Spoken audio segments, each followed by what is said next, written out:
Hi there. I think this is working. Okay, I think we are live. Hello, everybody. Sorry that I'm late.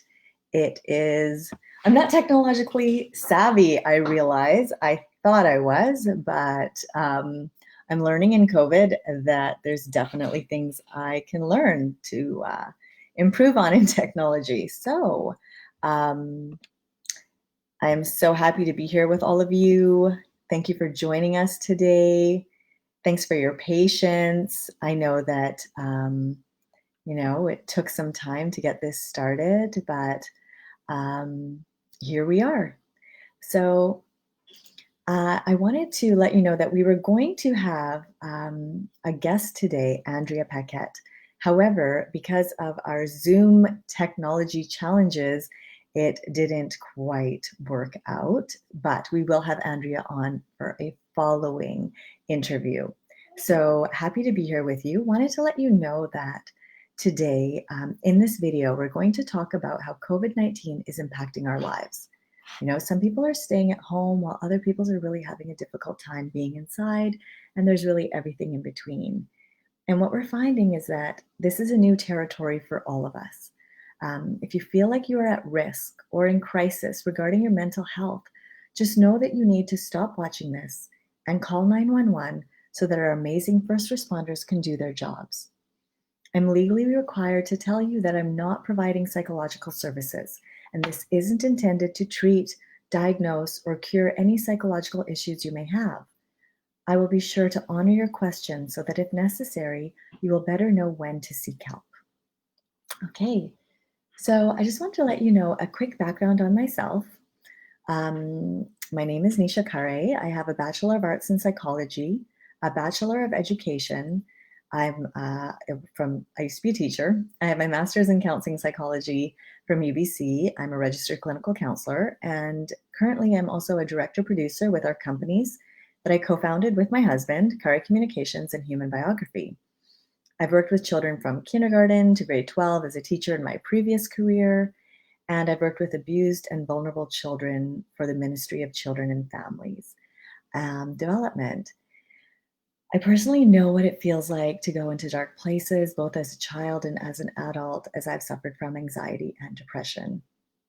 I share that with you because I want you to know that this topic is near and dear to my heart. When I worked as a teacher, I saw that it was hard for children to learn when they were stressed out or down. And really, truly, the same goes for adults. So during this time when it's easy to get overwhelmed or depressed or discouraged, not knowing how to navigate or not knowing how to access resources or not knowing or being able to identify and manage feelings can be very normal. Finally, as a clinical counselor, I've had the opportunity to work with clients that have struggled with mental health and forms of anxiety and depression. And to be honest, it's way more common than we think. So just know that if you are having some serious feelings, that this isn't out of the ordinary. So why are we doing these videos? This video live event is part of our new program, the Stigma-Free COVID-19 Youth Wellness Toolkit. You can check out our website to access the toolkit at stigmafreetoolkit.com. This toolkit's an educational resource for youth, parents, and educators, and really it's meant to help youth maintain their mental well-being during COVID-19 and to provide tools on how to do this from home. So on the website, you're going to find activity ideas, a variety of downloadable resources, COVID-19 inspiring stories, tips for having conversations about mental health and COVID-19, and so much more. So we're putting on these live events to interact with you. So what we would love is for you, if you have any questions, please feel free to type them into the comment boxes.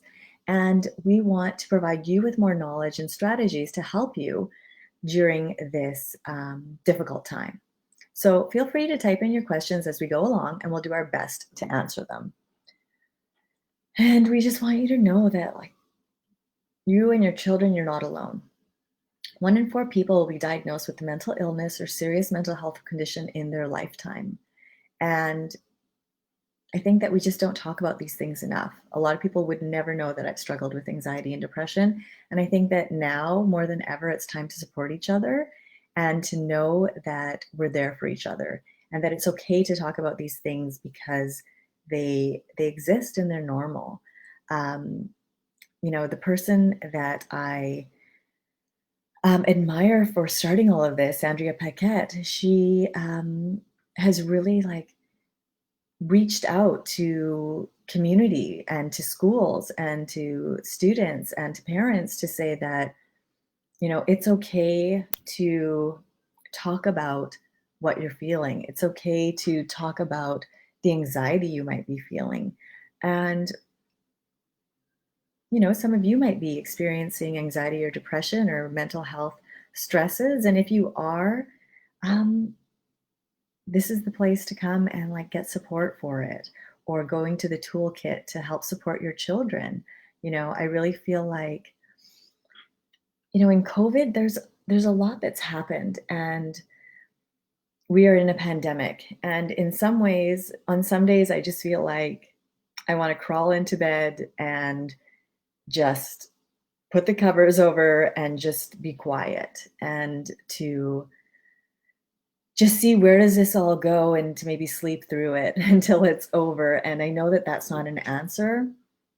One, because you can't do that because you don't have an option to just stay there. It's just not going to be helpful, but also because I have children and I know that my children need me right now. And so, one of the main reasons why I think it was important to um, start addressing and working with ways to improve my mental health was because it's one thing to go into public and to present as I'm fine, everything's good, and I'm highly functioning. However, when you come home and you have kids there, you want to actually be presenting the way you're feeling. You want to be healthy and happy and be a great role model for them. And I know it's not always easy, but that's what's motivated me. Um, and I feel that in this time of this pandemic and we're in quarantine, that there is this idea that because we're alone with our thoughts more, because I feel that we have to go inward more. We don't have a choice. We're not as easily distracted by all the things that are out there, all the events and parties and work things, and just all the lights and the flashing things out there in the world, that we then have time to look inwards. And when we look inwards, we can see the truth. I think then it gives us the opportunity to see, like, who are we really and what is happening with us. And in a way, this is a blessing. In a way, this is a gift to us because we can use this opportunity to look at what's coming up for us. What kinds of feelings are we having, and how is that impacting us in our daily functioning? I found that I just really have to work harder at putting into play the things that help me, the things that help me feel better on a daily basis. Whether that be, I feel like for the first, I don't know, week and a half of COVID, we were just so busy organizing, getting ready and getting things prepared that I don't think I did any self-care. It was just all house care and kid care. And then one day I said, I am hitting my peak. I'm hitting my peak stress, and I just need to bring it down a level. So I thought about the things and I made a list of the things that would help me, such as, the first thing I did is I told everyone I'm taking a break, and I took a bath. So if taking a bath helps you, set that time out, that maybe it's even once a week that you say, this is my time for a bath, and then have your nice bath bomb or Epsom salts or, candles or nice music or dim lighting, whatever it is that's going to help you de-escalate and take a moment of reflection, a moment of breath. Another thing that I really find helpful is taking that moment to breathe. taking the moment to take a deep breath in and out. And maybe those of you who are watching, you could do that with me right now as well. So just put your feet, both feet on the floor, sit up straight, and then take a deep breath in through your nose. Fill up your lungs, hold it, and release through your mouth. Okay, so you're going to breathe in through your nose, hold it, release through your mouth. You're going to inhale as big as you can, so breathe in. Hold it and release out through your mouth. Let's do one more together. Breathe in through your nose. Hold it and breathe out through your mouth. So what does that do for you? Why do we do those things? That's something as simple as breathing can help ground us back into our moment. I was just experiencing technological difficulties. My anxiety levels rose. I was feeling stress. My heart was pounding in my head. My breath was getting shallow. I was feeling like I'm going to disappoint so many people, that I'm going to disappoint not only the people I'm providing this for, but the people like Stigma-Free Society. So it's easy in this time when so many of us are using technology for work now, that we could come across challenges.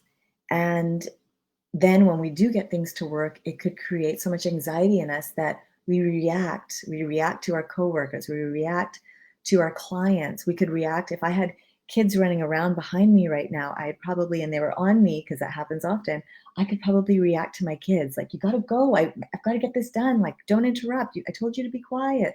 I asked you. You said you would. Like, there's so many things that go through our minds and so many things that come out of our mouths. And just know that that's pretty normal, I think, in many homes right now. We're trying to balance and navigate a work, home, homeschooling, child life, our own life, our relationships. There's just so much that is happening, and it's all very new. And for us to just expect and assume that we can just have it in a second and then it would all be fine, it's not reality. I think that it is putting too much pressure on ourselves to think that everything should just fall in line automatically and so easily and systematically. I think everything takes effort and time and work. And then that's what we're here for. We're here to let you know that whatever you're feeling, it's okay. Whatever stress levels you have, that's okay. Just know that you take it step by step and things can improve. I've had moments where I've been working and yes, my kids come and then maybe I might, react to them. And then the next thing, instead of them being okay, then they're going to start to break down. They're going to start to feel upset and cry, because also they don't understand what's happening. It's not an easy change for our children as well. They went from being in school 5 days a week with their friends and the teachers that they love and adore. Honestly, my kids love their teachers. They love their principal. They love their classmates. And going to school was a really happy place for them. And suddenly it's gone. Everything's changed. And why? Because we say now it's just not safe out there.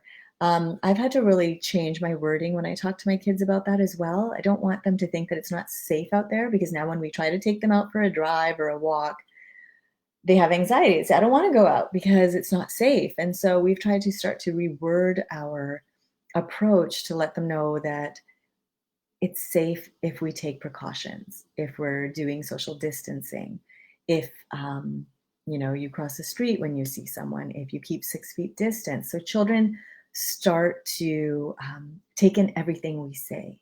And then my children today started their first Zoom call with their teacher. And I have to say, I was so excited. My son was so excited. It was just such a positive opportunity to connect with community. I hope that your children are having the opportunity to do a Zoom call with their teachers, or if not, at least maybe do, a FaceTime or a Zoom with their friends and or even small groups of friends. And just being able to say, like, how are you? How are you feeling? What are you doing at home? How are you playing? That can really help kids start to just feel a bit of a connection. And I really want to do everything I can to make sure that while we are at home, that our children are feeling connected, that our children are feeling that things are going to be okay. Sometimes we have talks, and I say to my children, okay, I want you to repeat after me. Everything is okay. Everything is good. Everything will be all right. Maybe you could repeat that with me right now too. If there's not anyone around you, or if you don't feel silly, or maybe you have your kids with you, maybe you ask them to join you, maybe you and your partner, but you just repeat after me. Everything is okay. Everything will be all right. Everything is good. And we will get through this together. So just like let that like land in you. Let that land within you and on you, and just know that it's true. We are okay. I know that there are hard things happening right now with people's jobs and their lives and homeschooling. Parents, I know homeschooling is not easy. And just know, I have said to myself, if I don't get everything done, I don't. And that's really hard for me because I'm a perfectionist. So within myself, I if I have things, I want to achieve all of them. And now I know that it's just not possible. It's not plausible. So whatever I can do, whatever we do learn, whether it's sitting down at the desk and doing assignments given by their teachers, which are wonderful, if you're finding that to be a challenge, or you can't find the email that has the link, that has the connection to what website to get to for both kids at the same time, take a breather. Maybe just pull out a book and say, let's read a family book together. Or how about have one of your kids read you a book, right? I think as long as we're having our children read and do things and help us around the house and get in the garden and be active, all those things are going to help us. I ensure that my kids hopefully can get outside once a day. So whether that's for a walk or just going into the backyard and just to get fresh air. And what I realized is that I've only taken 3 walks since we've gone into quarantine. 3 walks in over a month, that is just definitely not enough fresh air. And so whatever we think is good for our children, also know that's good for us. We need to get fresh air. We need to be in nature. It's important to help ground us. Hug a tree. I know that's a joke, but like if you have a tree in your yard, just go touch the tree, touch the grass, smell the flowers. Those are all things that are going to ground us right now. They're going to help us like be in the moment. If you have plants in your home, like touch those plants, look at them, give them a moment of appreciation for all the amazing things that they're doing for you. And just know that there's going to be moments of anxiety. There's going to be moments of depression. Things are going to be hard. And when that happens to me, I tend to get like escalated, and maybe, my volume might increase, my snappiness might increase. And then I realize, okay, it's time for me to take a break. And maybe that means going for a nap. Maybe that means just saying, hello, everyone. I am just feeling a bit much right now. I'm going to go get into my bed. I'm going to take like a 30-minute nap or a 2-hour nap. Just take what you need. What do you need to make you come back and feel good and feel like you can be part of the family unit and like bring your best self? Because for us right now, we're these models and examples for our children.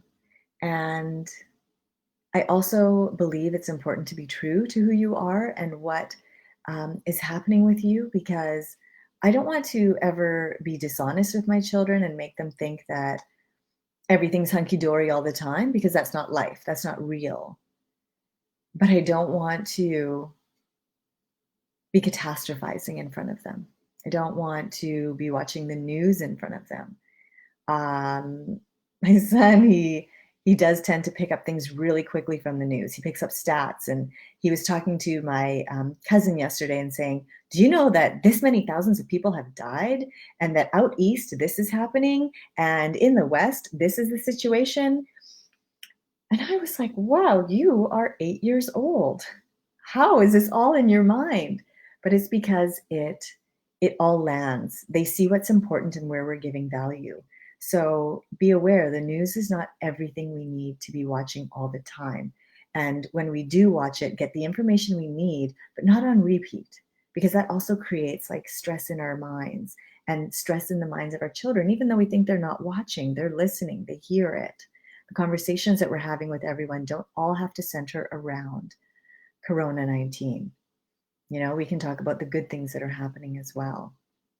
So just know that you have what it takes to do it. You have what it takes to make it through. You have the courage.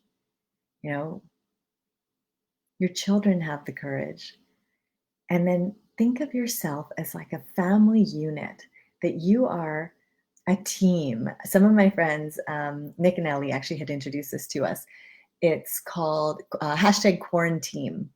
And so #quarantine just meant so much to me because, you know, there was another meme that said, you know, it's not that you have to be at home, you get to be safe at home. So if we switch our lens of how we're looking at this, that I know that it can be exhausting and stressful, but to like look at it as an opportunity to be with our families, to be with ourselves, to be taking, you know, breaks if we need it. I know that I personally am a bit of a perfectionist, and I realized that I used to think it was just everything out there was just so busy and my life was so busy. And now that I am at home, quarantined, my life is still so busy. I don't know what happened. I don't know what I've done here, but I have just made my life so busy and taking on different things, but things that I'm really proud of and I feel really good about, such as like doing these sessions for the Stigma-Free Society, because it's helping people with anxiety and mental health issues and depression. And I just feel that, you know, we can all bring our best selves every day. And if we bring our best self to our quarantine, then that is a good model for them to bring their best selves. When you come together, maybe having like one meal that's together every day, you know, maybe that's dinner. And then you come together at dinner and you say, everyone, let's all talk about what this is what we do. We all say one thing that we're thankful for, something that we're thankful for, that we're grateful for. And we go around in a circle, and that really creates a positive vibration to start off our meal. And then our conversations can be connected. We also are making an effort to take our mobile devices, our cell phones, and we just put them on the side. I want to say that was my idea, but it wasn't actually my children's idea, because they probably see that we're just so addicted to technology that they say no phones at the dinner table. So then they take our phones and they go put them on another table, which I could see some like resistance from my husband, Shara, to say like, no, I don't want to put my phone away. I need it. I need my phone. Like, we all need our phones, but really, do we need our phones for 30 minutes? If we could give those 30 minutes to our children to focus, to have a conversation, to say like, I see you, I hear you. What do you want to talk about? What's happening with you? What's important with you right now? Imagine how your children feel, how they feel heard and seen. I was reading something that in a Harvard review, I believe, that how you, when your child walks into the room, how you respond to your child, that is everything to them. If your child walks into the room and you just look up and you're back on your phone, then they're sending a message to your child.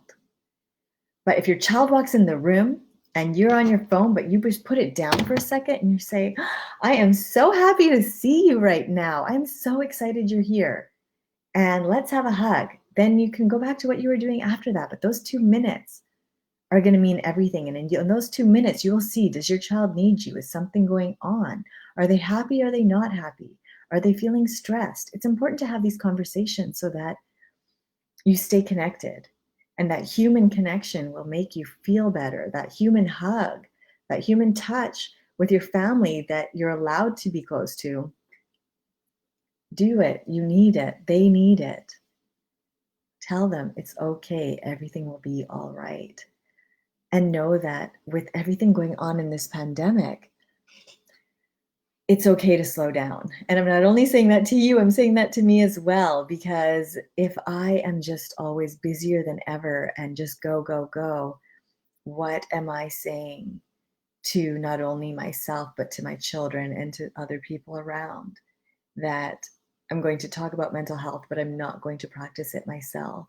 So parents, like, set up schedules. Schedules really help to reduce any kind of stress that might be created with uncertainty or not knowing, and helping your kids know what they need to do, what you need to do by in your daily routine. Oh, it's interesting. So Lindsay Sarah is asking, what drove you to change careers from a teacher to a counselor? So Lindsay, what I found was I used to be a teacher in the schools, and then I was often drawn, my biggest draw was talking to the kids about, like, what's bothering you? What's going on with you today? Why are you sad? I would spend so much time in my classroom bringing kids together. If there was any bullying or I saw somebody being left out, that's when I was like, okay, let's talk. Let's make sure that everyone is connected, and I don't want anyone to feel hurt. I think that was my biggest inspiration. I realized that I don't want anyone to feel sad. I felt sad often as a child, and I just wanted someone to, like, reach out, and maybe somebody could have said, like, are you okay? I did have a teacher who was amazing and checked in with me, I remember once, and that just made all the difference. So then I realized I think I'm meant to be a counselor. I'm meant to help people and help kids with, like, whatever it is they're feeling, and making sure they have someone to talk to. So Andrea asks, like, what do you think about dealing with stigma? Self-stigma is so hard. Overcoming it is hard. How to overcome the stigma? That's so interesting, Andrea, because that was something I was going to talk to you about. And I hope that we still will get to talk about it in the future, but it's a big one. There is a lot of stigma around mental health. And I feel that I personally didn't share with people what was going on with me often. I often kept it inside. Unless you were within my circle of 2 or 3 people, the rest of the people in the world had no idea when I was down, had no idea when I was in dark places. I just didn't share it. I didn't show it. It probably came out in different ways, like I was angry or upset or distant, probably distant, right? Or maybe people didn't feel that I was authentic. And I probably wasn't, because I was so busy trying to hide my depression or sadness that I didn't know how to be, because I was presenting a smile, but that smile wasn't real. And so when we hide what's happening with us, within us, to us, with us, then we're not able to be true or connected to other people. And all I wanted so bad was to be connected to other people. And yet I could see, like, a distance between us. I could see a wall, even though I could say, like, I had so many good friends, but really, there was something within me that was preventing me from bringing my true whole self. And I don't want to live like that anymore. I don't want, once COVID is over and everything is over, I don't want to go back out and pretend that everything is great. I want to go out, and if I'm having a tough day, to talk about it, and you'll know who the people are who are open to it. And it doesn't have to be a huge conversation, but it could be that, if someone asks how you're doing, instead of automatically saying good, I might say, I'm having a tough day. It's not easy today, but I'm working at it. I'm going to try to do something to make myself feel better. So, these are just things that we can do and try and just make our best efforts. And, I just want you to know that I really appreciate you being on here today. And as I start wrapping things up, that to know that why are we doing this? We're doing this for you. We're doing this for your kids. We're doing this for the betterment of society because we need we need honesty, we need realness, and we need to talk about mental health and the stigmas associated with it, and to know that you are not alone. And we do not need to spend 43 years alone. It's about making sure that not only we are present, but that our children are present. And so, if you feel like you need support, reach out to us. We're here for you. Go to the Stigma-Free Society website, www.stigmafreesociety.com, and it's the Stigma-Free Toolkit. And it's something that is here for you. It's here for your children, conversation starters. And we just want you to know that we can get through this together. Be yourself, bring your best self to every day. And please join me next Wednesday at 2 again. I will work on my technological challenges and hopefully we will have an amazing guest. Thank you so much. Thank you for joining us. And if this meant something to you, if you felt like this would help somebody, help children or families or anyone get through this at this time, please share this on your page. You can press share, you can forward it to people, you can tell people to join us Wednesdays at 2. And I just want to say thank you so much. And we appreciate you being here. And just much love to everyone. Have a beautiful day.